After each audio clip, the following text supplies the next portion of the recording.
Ambassador Hussain, Haqqani, thank you for joining us in London to talk about your experiences in Pakistan and particularly the Pakistan-Western relationship. I wanted to start by asking you to kind of characterise the relationship between Washington and Pakistan. It seems to be two countries that never quite get around to getting each other. Well, I have called the relationship a magnificent delusion. And in fact, I've used the word delusion in plural because I think there are delusions on both sides. Pakistan in 1947 ended up with 17% of British India's revenue sources, more than 20% of the population, and 1/3 of the British Indian army. So it had a bigger army than it could feed. And instead of recognizing that and making decisions that were different, Pakistan's founding fathers thought, you know what, we will try to use this as a way of securing American assistance. And Pakistan lobbied the United States, contrary to public perception, between 1947 and 1952. It was Pakistan that lobbied the United States to consider Pakistan as an ally against communism. The only thing was they had no real intention of sending those troops to fight the communists. They wanted them essentially to be kept ready for a war with India. The American delusion, which started particularly in 1952 after the election of President Eisenhower and John Foster Dulles becoming Secretary of State, was if we give enough money and enough weapons, then this army will become our army. In the process, basically the Americans fed the Indian-Pakistan rivalry. The Republicans, particularly Dulles and his colleagues, did not like India for wanting to be non-aligned. And as a result, this relationship became a relationship in which both sides were working on false pretenses. Now, Pakistan has been useful to the United States on several occasions. The listening post at Badabair was useful, except that the very first U-2 flight got shot down with Francis Gary Powers on it. Then Pakistan was helpful in reaching out to China, and then Pakistan was the staging ground for the war in Afghanistan against the Soviets. But the basic American desire of inheriting a large British-trained army for its own military purposes was never fulfilled because Pakistan never gave troops for Korea, Vietnam, or any other American military venture. On the other hand, the American hope of changing Pakistan and making it into a moderate Muslim country that will side with America in international matters also remain unfulfilled. And now what has happened is that what often happens when you have a relationship of dependency, those who are dependent get angry. And so Pakistan is very upset with the United States. The Pakistanis always wanted to stand on Uncle Sam's shoulders to become India's equal instead of recognizing that maybe parity with India was an unattainable objective, especially after the loss of East Pakistan. So Pakistan has become more and more dysfunctional as a result of this relationship. The Americans have become more and more frustrated, and yet both think that they can't live without the other. And that, if anything, was intensified by 9/11 and the war on terror. 9/11 was in many ways a very important turning point. That was the point when the Americans asked Pakistan to choose once and for all. But the Pakistanis were able to give the impression to the Americans that they had turned, except they didn't. So General Pervez Musharraf recently in his Guardian interview acknowledged that he continued to support the Taliban after 9/11, something that people like me wrote and were called traitors for writing by Musharraf. Now he's acknowledging that. I personally feel that Pakistan has, by trying to become a great power, become a more and more dysfunctional state. And yes, Pakistan should be a power commensurate with its size, but this obsession with trying to have parity with India and playing the Americans to build that parity has not worked to Pakistan's advantage, but in many ways it has not worked to America's advantage either, because we have a large, very young population imbued with Islamism, and therefore potential recruits first for the Taliban and Al-Qaeda and now increasingly for ISIS. I mean, it seems that the Western preoccupation has always been to get Pakistan to fulfill its old job, so to speak, which is to be the frontier facing Afghanistan, whereas Pakistan's main strategic focus has always been towards India and always will be. I have always argued that actually the Pakistan-US relationship is a case study in how great powers or even a superpower like the United States can fail to understand what the others won't. And it's going back. There are plenty of examples in history. Like, for example, Jamal Abdel Nasser's preoccupation with Israel and Arab unity was never fully understood. Mossadegh's desire in Iran to nationalize oil or get a better deal for the oil was never understood. It's always an assumption that the world is, that the only issue in the world is what is an issue to us. So the Americans thought, you know what, the Pakistanis come to us and say they are anti-communist. Great. So then eventually they will use their troops to fight communism. They didn't intend to. And America was repeatedly disappointed. But diplomats also have a weakness. Diplomats try to always kind of give the impression that things will get better. I mean, there's a place for optimism in international relations, but sometimes there's also a need for realism, real hard-nosed realism. And that hard-nosed realism never came to the fore in Western thinking about Pakistan. People totally underestimated how important competing with India was to Pakistanis, and some actually thought it's legitimate, whereas I think they should have been more realistic in their interaction with Pakistanis and said, look, any number of tanks and planes we give you, any help you get from China in making your nuclear weapons, you will still not become India's status equals. So you will have sovereign equality, but you should try and make peace with them, and that is something that hasn't happened. And Western support for Pakistan has not been to Pakistan. Pakistan has received $40 billion in economic and military assistance from the United States since 1950. Compare that with 15 billion that South Korea got and 10 billion that Taiwan got. South Korea, with $15 billion of American assistance, has been able to become an economic powerhouse. Taiwan has done very well for itself economically as well as militarily. Why has Pakistan failed? And my argument is because the objectives of the two were not aligned. But let's go to your time in Washington. I mean, Washington has more bright people looking at Pakistan and Afghanistan than anywhere else on the planet outside Pakistan. Why do they always get it so wrong? I mean, what stops them detecting what the real Pakistan? So my experience was that they often wanted to believe what they wanted to believe. And secondly, there was an assumption on the part of very powerful Americans that America is very powerful and eventually the other side will come around to our way of thinking. So if Musharraf didn't do it, well, General Haqqani will. They never went deep in understanding Pakistani society or Pakistan's political culture, or what is known in Pakistan as the ideology of Pakistan. On many an occasion, they actually, all they were looking for, and this is a joke I make, I say that the Americans, however smart they might be, basically look at the world from a very simple paradigm, which is, who can we bomb, who can we take out to lunch? There's always a Pakistani willing to go to lunch with them. And so therefore they always thought, oh God, we've got a partner. So remember all the adulation they showered on Musharraf immediately after 9/11 for taking a U-turn, which was not a U-turn. Then they did the same with General Haqqani. Now they're doing the same with General Sharif. They always think there will be one strong man, which partly comes from their own culture, because their president can, if Congress allows him, turn things considerably. Pakistan is not that kind of country. For one thing, Pakistan is yet a nation in the making. The various ethnic groups, the various religious groups, they're all still contending for defining what it means to be Pakistani. And most of my American counterparts and interlocutors never got that. Although it is the same is true of the States, of course, which is also trying to redefine itself, ethnically and demographically. But they do have a working constitution, and therefore certain principles of state are clarified.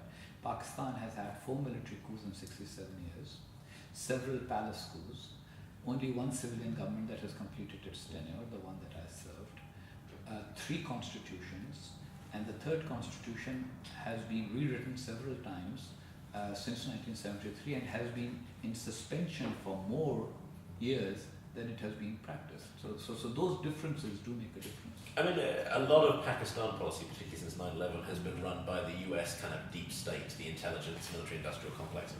I mean, that's never been an outfit that's been renowned for its ability to grasp political complexities in a country. I mean, how much does that make a difference to how Washington engages with Pakistan? I would argue that it's not just after 9/11, even before 9/11, Pakistan was always, the Pakistan brief was always held by the deep state. If you go back in history, in the 1950s, what was the Pakistan-US relationship? It was based on the listening posts that Pakistan provided for the Soviet Union and the spying posts that were provided to the CIA. So there was a strong CIA presence there. Then if you remember, the whole war against the Soviets was run by the CIA. The CIA paid for it, the ISI ran it. That's when the ISI became the huge conglomerate that it has become now. So in fact, the American deep state ran the Pakistan account since the beginning. Essentially outflanking the US Embassy in Islamabad. The embassy, of course, half of it comprises the deep state itself. But I think what has changed are two things. The presence of American troops in Afghanistan has turned the American military considerably hostile towards the Pakistan military as a bad ally, to put it mildly. And the discovery of Osama bin Laden in Pakistan, that has also poisoned the way. When I became ambassador, soon after that, I went to speak at the Army War College in Carlisle, Pennsylvania. And I noticed that I had been there before as an academic. Now I was going there as an ambassador. And this was when? This was 2008. Okay. And I saw a lot of people stand up and ask very tough questions about Pakistan. And by the time the seventh question came, a penny dropped. And it just occurred to me to ask the officer, Colonel, where was the last place you served? And he said, Afghanistan. So I turned around and I said, did the other gentleman who asked me the question, is there anyone there who has not served in Afghanistan? And of course, they had all served in Afghanistan. So I actually wrote a very detailed cable to Islamabad saying, these are colonels who are serving in Afghanistan. Their experience is that their troops come under fire from the Taliban. They occasionally take Taliban prisoners of war. They interrogate them. And those people turn around and say they were trained in Pakistan. So it's turning them very it's turning them against Pakistan. Pakistan had an advantage in the 70s, 80s and 90s that the army officers who served in SEATO, the Southeast Asia Treaty Organization, and CENTO looked upon Pakistanis as their allies. Then those who served in special operations during the war against the Soviets, they looked upon Pakistan as an ally. I said the next generation of America's generals, because after all these colonels or some of them will become generals, they will not have the sympathetic approach that General Zinni had towards Pervez Musharraf, for example. He was the commander of CENTCOM. When Musharraf took power in a coup d'etat, the first phone call Musharraf made was to General Zinni. Musharraf has written it in his book, Zinni has written in his book. And the reason was because Zinni had a positive view of Pakistan. Now the American military has a more negative view, and it's going to become more negative. And then the discovery of bin Laden has changed public opinion. So in recent public opinion polling in America, Pakistan is now, Pakistan fits in along with Iran and North Korea as the country with the least favorable opinion. Partly because there's an assumption that elements of the Pakistani state must have known of his presence, right? Either known of his presence or failed to detect it. But my point has been, and this I said even as ambassador and got into a lot of trouble for saying that, I said that we still owe them an explanation. I mean, okay, he was found there, the state didn't support him, but it's a state that claims to be almost omniscient, and the ISI is pretty ubiquitous. The ISI manages to find any Baluch who makes even a remark against the state of Pakistan in the privacy of his own home. So how could they not detect him? And if it was just a private network that kept him there, we should at least expose that private network and arrest some people for helping him. It's very implausible, and I'm using the adverb very in front of implausible, even though most people advise you not to do it. On my journalistic days, editors would have frowned on it. It's that only 4 people were involved in keeping bin Laden there and they all died with him. I mean, that's a story nobody will buy. We owe the world an explanation of what was the network that kept him there. Not least because the US and Pakistan were hand in glove in what was supposed to be a sophisticated counterinsurgency campaign from 2004 in particular onwards. And Pakistan was receiving something called Coalition Support Funds, which was an expense account in which Pakistan was reimbursed claims for expenditure incurred on fighting terrorism. So, after having claimed that nothing happens in this region that we don't know about, we know all the perfidious things the Indians are doing in Afghanistan, we know all about how to reconcile the Taliban, we know who to talk to there, etc., etc. And then the last thing is, oh, oops, we had a major intelligence failure, we had no clue of this man coming into our country, staying there for so many years, changing homes at least 4 to 5 times, with all his wives and everybody who flew in. And they didn't fly in on private planes. Even if they would have flown in on private planes, we should have known. But they came through normal commercial airlines. They came through our airports, for which the Americans had given extra money to install computers and technology to be able to keep track of who was coming in and who was going out. I mean, what was the balance of power in the US covert war in Pakistan, the drone strikes, the theoretical hunt for bin Laden that proceeded after 9/11? I mean, you hear some Americans complaining that they were basically locked down by the Pakistanis and not allowed to operate properly. I mean, was America less, essentially, sold a bill of goods by the ISI as to what they were able to do? Basically, the ISI was very particular about saying, we are your ally. And there were people on the American side who said, yeah, these guys were good allies during the war against the Soviets, so we need to work with them. And one must remember that whatever one thinks of the CIA is essentially a huge bureaucracy. And bureaucrats like dealing with counterparts. They are always very status conscious. So I'm, an assistant director, so-and-so is my counterpart, I'll make a request, etc. There's a book by the CIA station chief who was there immediately after 9/11. You read the book and there's a kind of you just think, wow, this man just thought that all of a sudden an event has happened, the President of Pakistan has made a speech and said, we are on your side now, and so all the field people of the ISI with whom a few days ago he was competing for intelligence, they are now his friends. And he has a very naive view of Pakistani society. For example, the head of the ISI at the time, General Mahmoud Ahmad, was known to be an Islamist sympathizer. In fact, a Taliban sympathizer. And he, if you remember, he went to Afghanistan 2 or 3 times to try and get the Taliban to give up bin Laden so Americans would not attack Afghanistan. And then Musharraf finally removed him. But the CIA station chief thought that, when I went to his home, his wife and daughters did not cover their heads, so they couldn't be Islamic fundamentalists. Now, how innocent is that? I'm deliberately not using the word naive, because the failure to understand that you can actually be a political Islamist without being very Islamic in your life, or you can actually be very pious and Islamic in your life but not support the objectives of political Islamism, that thought doesn't cross their minds. They're very simple in that way. So how does the drone strike program fit into this? Because that was something that was pushed ahead despite being hugely unpopular in Pakistan. Actually, it's a very interesting story. In the beginning, the drone program was under an arrangement with Musharraf, in which Musharraf's government used to cover up for drone strikes.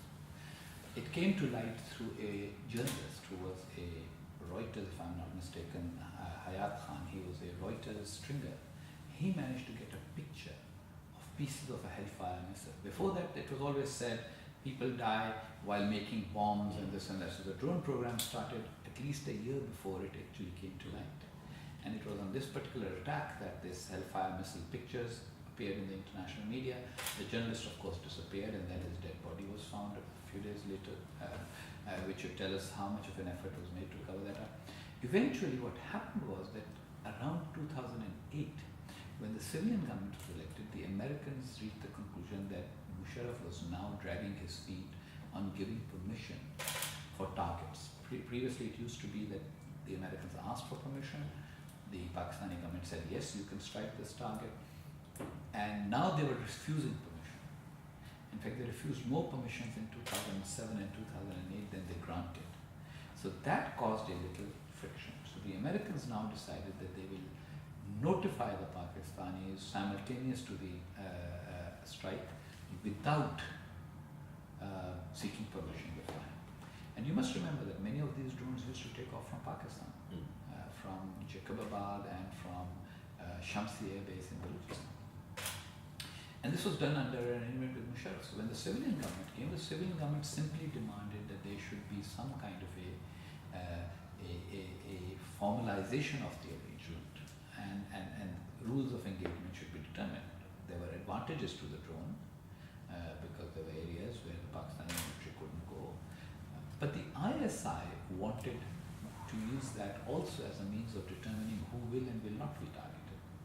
And that's why the Americans have stepped up the pressure and kept doing what they wanted to do. The real issue being the Haqqani network, whom the ISI didn't want targeted and the CIA wanted to eliminate. And so, in Pakistan, the leaks of how many people were killed, an exaggerated number of civilians, because they were never able to produce dead bodies of the civilians or even give their names, but they kept doing it. And a media campaign was launched out of Pakistan, which then went international, because after all, many of us did feel that drone warfare is not necessarily something that conforms to the traditional notion of warfare. A person doesn't have the option of surrendering, for example. It's war by assassination. In the long run, was it counterproductive, do you think? I don't think so. I think they got a lot of people who would otherwise have been very troublesome. So while they lost the PR side of it, because they couldn't keep the ISI on board, I think that they did eliminate a lot of people who would have made their life difficult in Afghanistan, and possibly Pakistan's life more difficult than it already is. I mean, let's talk about China, which is the two big shifts taking place in South Asia now, and the US withdrawal from Afghanistan and the increase of China. I mean, if Asia is dividing into a pro-China and pro-American sphere, Pakistan has pretty much made its decision, right? Pakistan finds itself closer to China over only one thing: India. That's the one thing Pakistan cares about. That's the one thing the Pakistani military and the intelligence service cares about. I'm very happy today, by the way. At Chatham House, I said that Pakistan's fear of India is somewhat imaginary. So the newspaper Dawn is doing a poll today, and in that poll they asked the question: do you agree with Hussain Haqqani's statement that India is more of an imaginary threat now? Because after all, I have never found an Indian now. They have a view on partition. They don't think it should have taken place, but I don't think any of them want to undo it. They would be quite content to have Pakistan as a friendly neighbor, a kind of Willy Brandt-like Ostpolitik. But in Pakistan, children are taught in schools that India wants to finish off Pakistan. It's an existential enemy. And the good news is that in this poll so far, since it's been going on for several hours, those who agree with me are more than those who disagree. So I like pointing it out that while the Pakistani military and the ISI may be very clear on India as an existential enemy, not all Pakistanis think that. They are willing to consider that the world is dynamic and enemies and friends also change. On China, here's what I would like to point out. China has supported Pakistan, including in helping it with its nuclear weapons program and with its missile program, but really never been able to invest heavily in Pakistan or help Pakistan in building up its economy or its scientific and technological resources in non-military sense. Which makes me wonder whether the Chinese are not being much smarter about it than the Pakistanis. For China, there's a tremendous advantage in letting Pakistan keep India tied down. At least 250,000 Indian troops will be looking towards Pakistan instead of China. Keeps India sort of in place. But what is Pakistan's advantage in all this? Okay, so Pakistan has nuclear weapons, which are a deterrent, something Pakistan cannot use, a huge army, which has to be fed and paid for, and an economy that is simply not growing at the rate it ought to. A very young population, a median age of I think 22 or 23, of which not everyone is even able to go to school. In fact, primary school enrollment in Pakistan of children between the age of 5 and 15 who get enrolled and complete 5 years of primary school is only 54%. 54%. So 46% of our school-going age children will never see the inside of a school, not a madrasa, not a regular school. So with a largely illiterate population, a primarily unskilled labor force, how does Pakistan hope to have the economic base to be able to be a strong military power? Because we've seen with the Soviet Union that the economy and its performance is important for national security, just as and China isn't playing in that space as much as it could. Well, China's attitude is, look, we will make economic decisions purely on economic criteria. We will put the money where we will make money. So they will invest. Pakistan plays badly there. Pakistan plays badly there. I mean, yes, they will invest in certain things, but they don't. And secondly, some of the security challenges that apply to Americans, Europeans, and Japanese investors also apply to Chinese investors. If they put in a huge bricks and mortar plant, for example, and some of their engineers getting kidnapped, or their men who come for working there are not allowed to, say, for example, go to a bar or they don't like being there. All those factors also apply, because let us be honest, China has changed enormously in the last 3-4 decades. And Pakistan rather less. And Pakistan has changed a lot less. In fact, not only has it not changed, it has regressed in certain areas. If you had come to Pakistan in the 60s and 70s, you would have found yourself in a relatively friendly environment. Now, being Caucasian, the first question you're asked is, are you American? I mean, 83% of Pakistanis have an unfavorable view of America. People who are not religious in their personal lives, but who have Islamist sympathies, their numbers are increasing. And all of those things are playing to the disadvantage of Pakistan. And by Islamist sympathies, you mean essentially anti-Americanism, or that to be not only that, a kind of a, shall we say, a very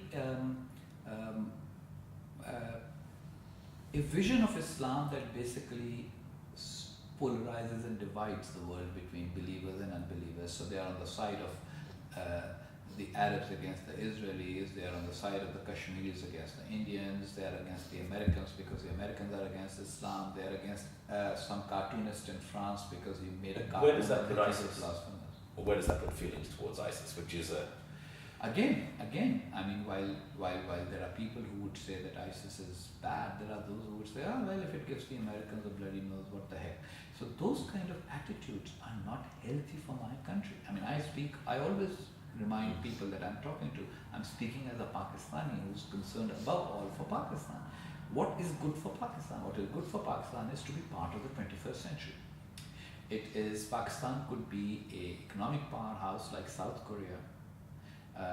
We started out with tremendous advantages. In 1947, the part of British India that became Pakistan had a literacy rate of 16%. And what remained India had a literacy rate of 18%. It was a 2% difference. Now the literacy rate difference is 22%. So obviously we've done something wrong and we need to reflect on it. And the wrong thing would be? Excessive militarism and using religion for political purposes. I mean, individuals can be pious, society can be religious, but a state trying to be religious always ends up breeding more hypocrisy and more division. And you must remember, Pakistan has several Islamic sects, it always did. The idea of Pakistan in 1947 never made a distinction between Shia and Sunni. Mr. Jinnah, the founder of Pakistan, was a Shia. The first foreign minister of Pakistan was an Ahmadi. Now the Pakistani constitution has been amended to declare the Ahmadis non-Muslims. There's a campaign on to declare Shias non-Muslims. So basically what you're doing is you're searching purity by kind of taking people out of the mainstream or declaring them out of the mainstream. You're dividing society further and further. Instead of religion being the uniter, it's becoming the divider in Pakistan. And is that a secondary effect of what's been happening in the Gulf? Partly because Pakistan was poorer and Pakistan encouraged Gulf governments to fund mosques, madrasas, private citizens in the Gulf area to give zakat, the traditional religious type, to give to Pakistan. So as a result, we've ended up having a proliferation of madrasas. We have, in 1947, Pakistan had like 26 religious seminaries. Now it has close to 100,000. I mean, how many sort of mullahs do we need? I mean, let's look at the withdrawal from Afghanistan by the US. I mean, that again is a game changer in South Asian terms. What does that make Afghanistan Pakistan's problem? Once again, it does not need to, but the way the Pakistani establishment thinks, it does.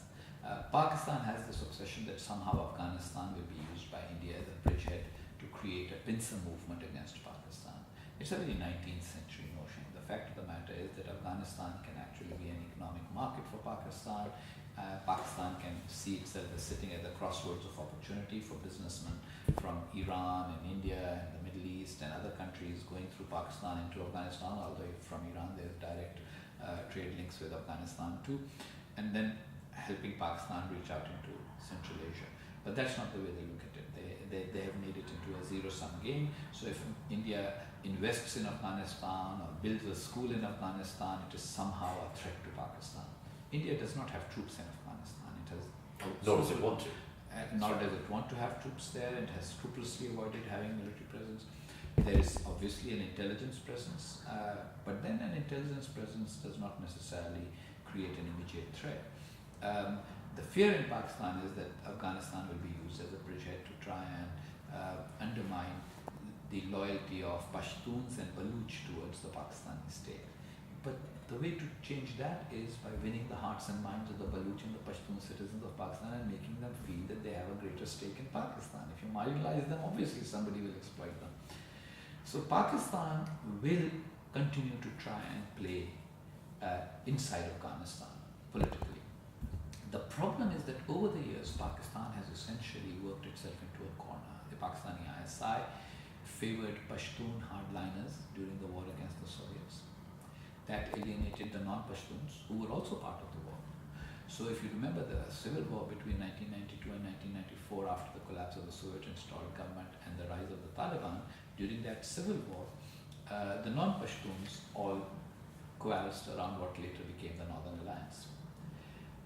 Among the Pashtuns, then, the only ones who remained closer to the Pakistani side were the more conservative religious elements. So secular Pashtuns like President Karzai or President Ashraf Ghani were no longer sympathetic to Pakistan. So we are already playing in a very small segment of the market. Secondly, Pakistan doesn't want to acknowledge that Afghanistan's demographics have changed. The non-Pashtun numbers have increased. Afghanistan is no longer a Pashtun majority country, it's a Pashtun plurality country.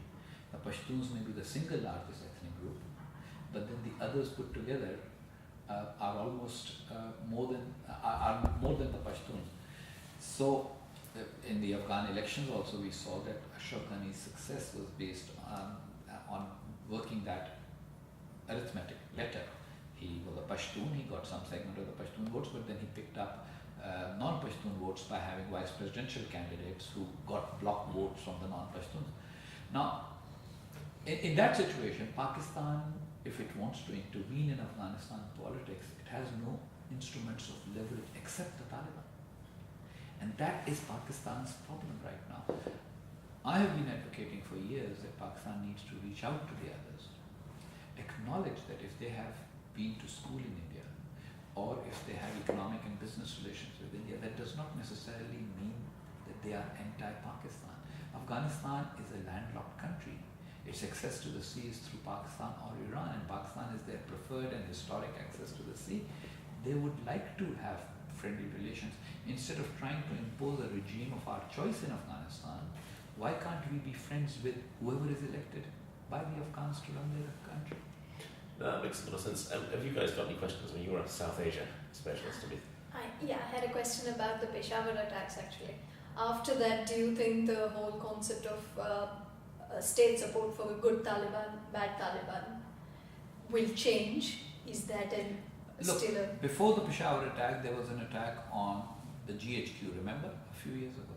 If a military does not change its fundamental worldview after an attack on its headquarters, then there were then I don't see how an attack on a school will change that fundamental calculus.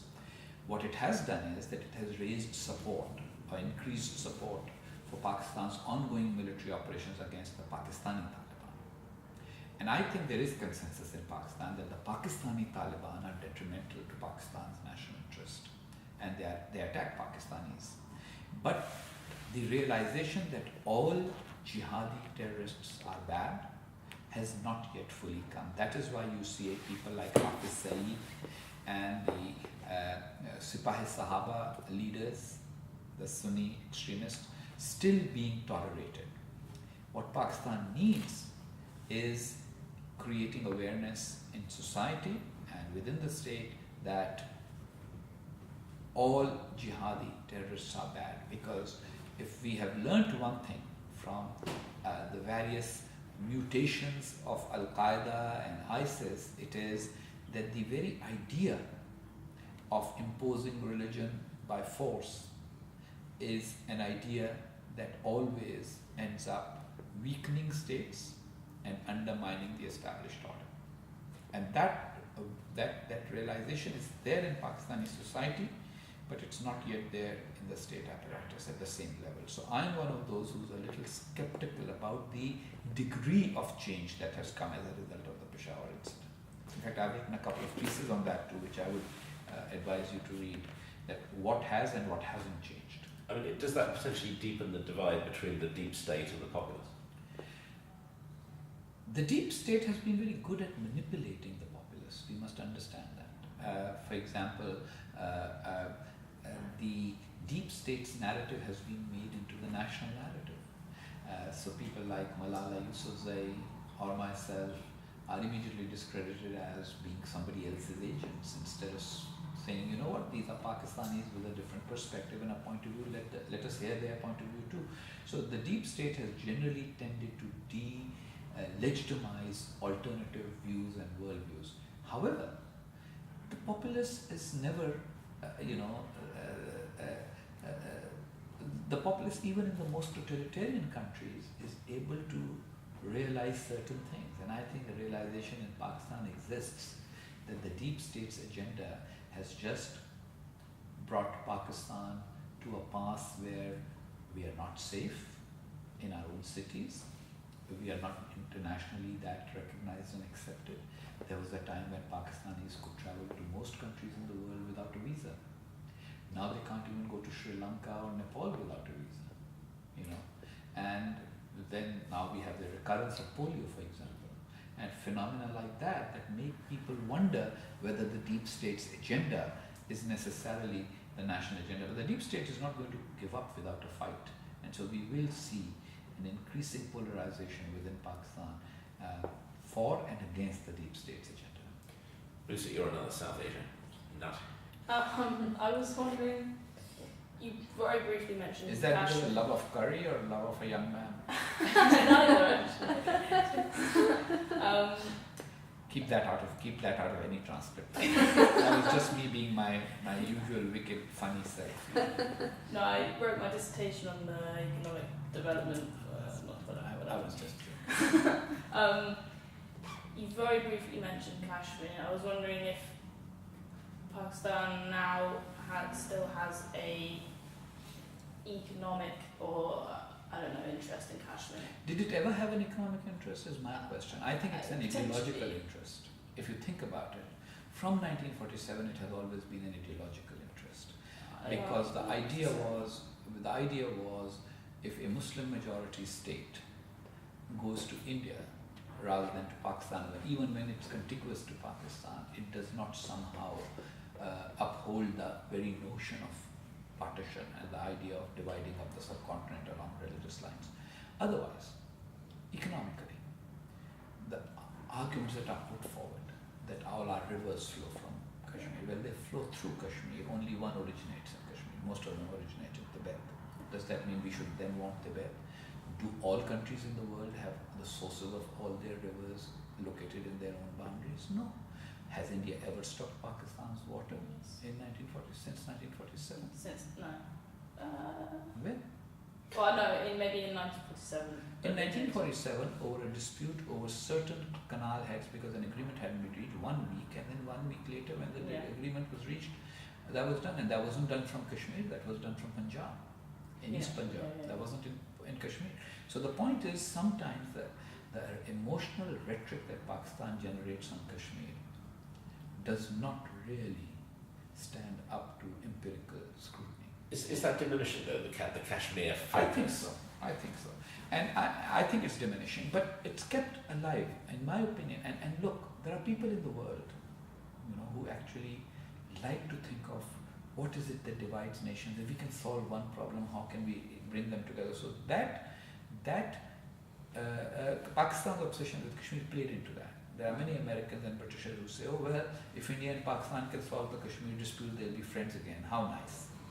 My view is that that's not how it's going to happen anyway, because Pakistan's antagonism towards India is based on this notion that somehow India doesn't accept the idea of Pakistan. Secondly, the very idea of Pakistan has gone through various mutations, because after all, the original idea was it's going to be the homeland of South Asia's Muslims. Well, partition left 1/3 of the Muslims in India anyway. Not all Muslims were able to move.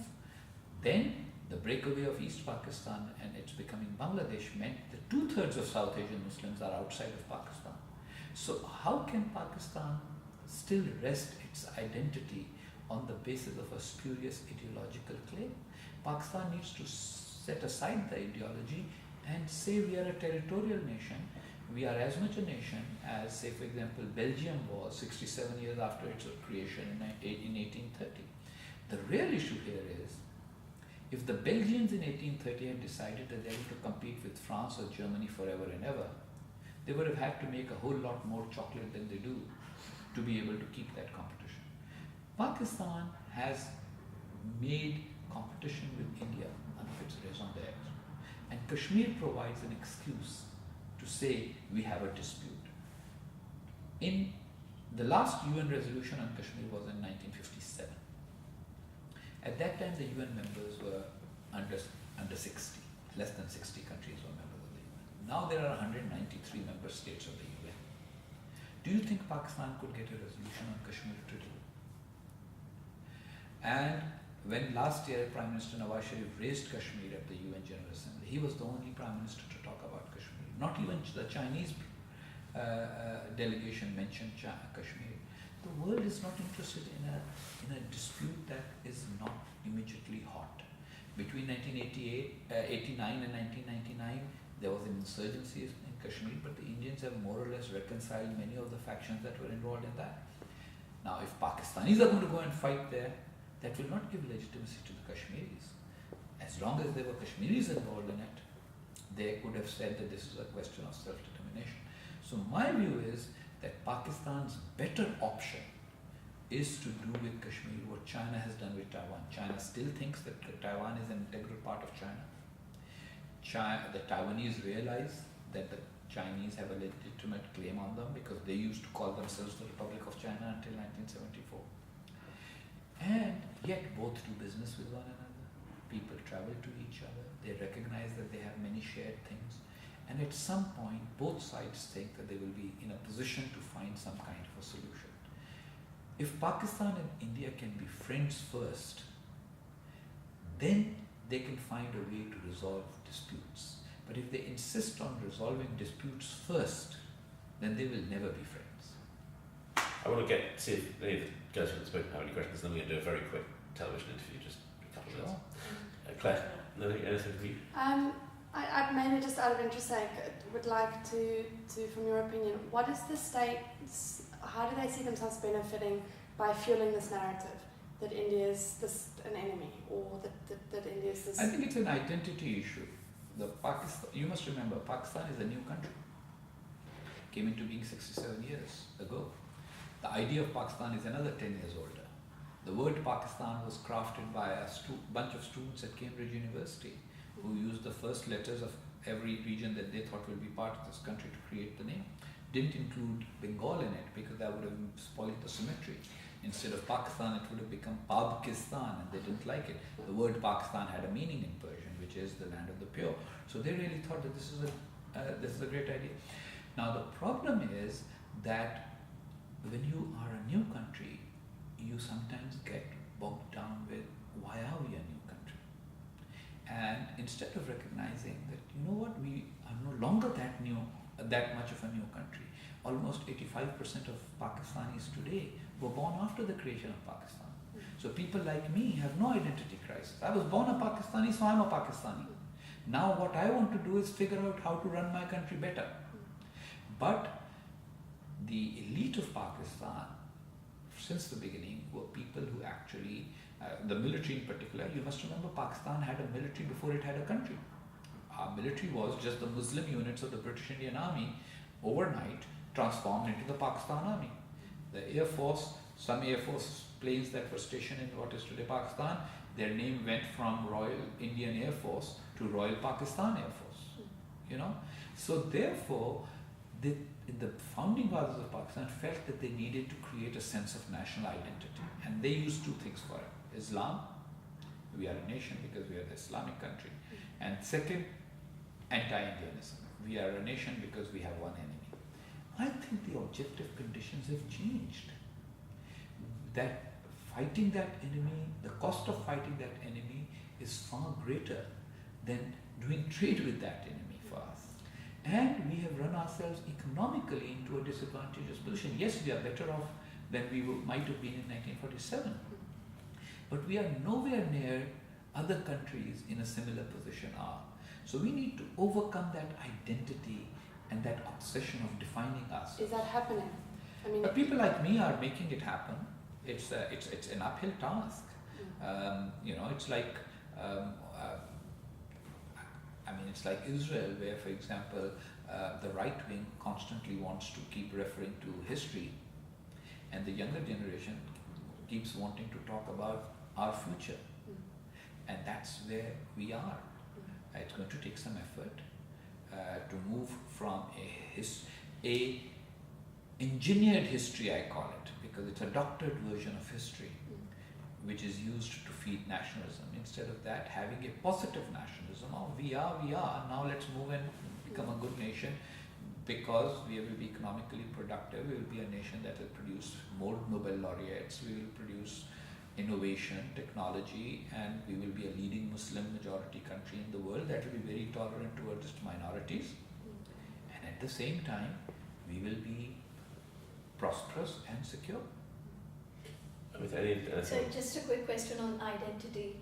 You also mentioned about how the narrative of Pakistan being a home to South Asian Muslims sort of falling apart, and the move towards a more stricter interpretation of Islam and a Sunni-focused Islam. How related are these two aspects? Is that quest for new, stricter identity offshoot of losing Absolutely. what Pakistan had previously? Absolutely.